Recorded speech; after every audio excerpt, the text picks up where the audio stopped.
Ég bý í sveit, á sauðfé á beit og sællegar kýr út á túni.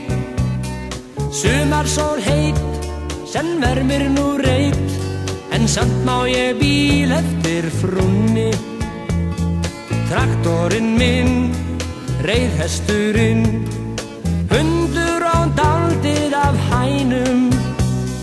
Kraftaverk eitt, til oss gæti leitt, írlega mei burt úr bænum.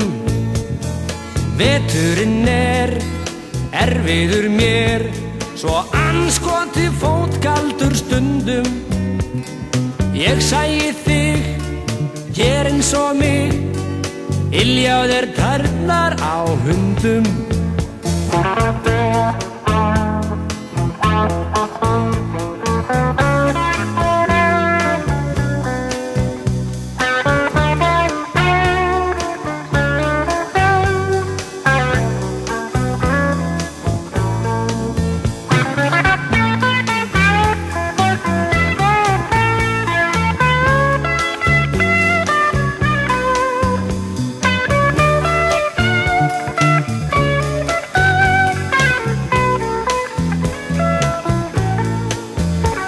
Þeir segja mér að þeysa af stað, þær bíð eftir bóndanum vænum.